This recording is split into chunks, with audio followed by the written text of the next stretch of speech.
So, VectorShift is an AI automation tool used to build the chatbots. Here, I have given an overall high level understanding of how to build a basic chatbot. So, here is an input. This is a chart memory and it's a knowledge base.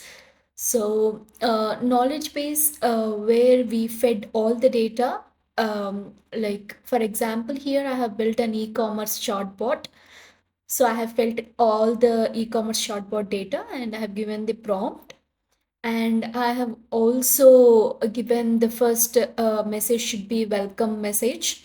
And and there is also an option to choose which GPT you want to use in order to process the prompt we have given. You can use any any GPT, and there is no need of any API key. And the output is a question based, and what type of output you need, it's a text based output or image based output. So for now, as we are building a chatbot, I have chosen a text based output and the same as a input. Once it is done, and so here we would have an option of so in the chart memory I have chosen the token buffer.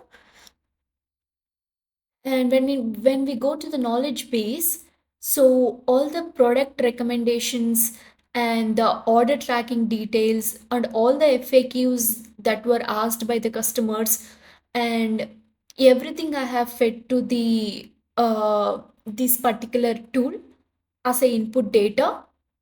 So in the knowledge base, it's not only the file based storage, it also supports the URLs, web URLs, YouTube links, everything it can take as a knowledge base. Once it is done,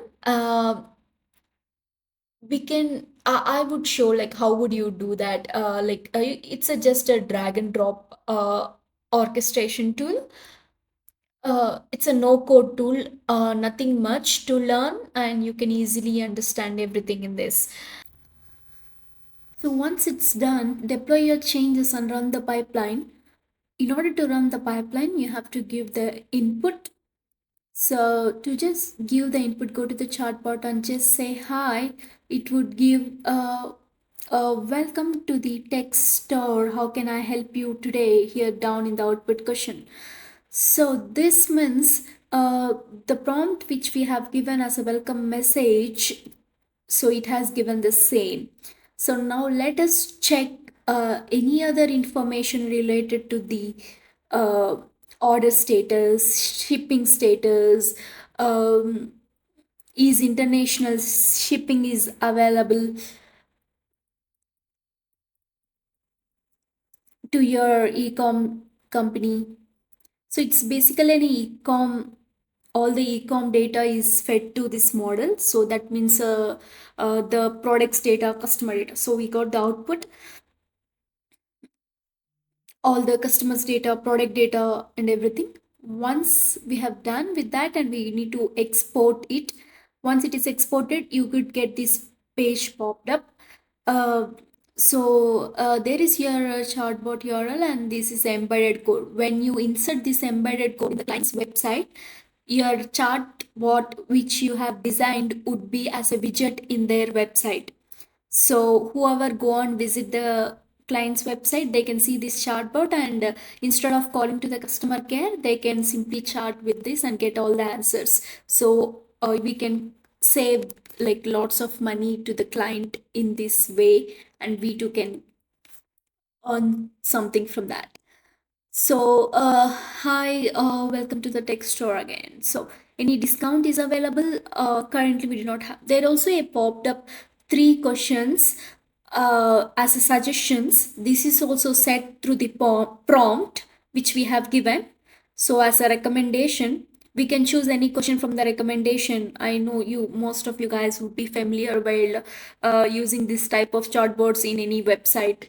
So, what is estimated time for the arrival? Probably these type of questions would be from the customer, right? What is estimated time? What is the order status? And what sort of what do you say? How would my order will I at what time? So how would I track my order?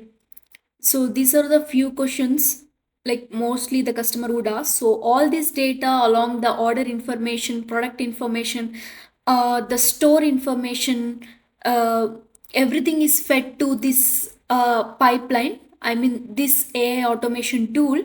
So based on that, it is giving appropriate answers. That's it. Finally, we have built a customer service chatbot, which would be helpful to the lot of industries. And thank you.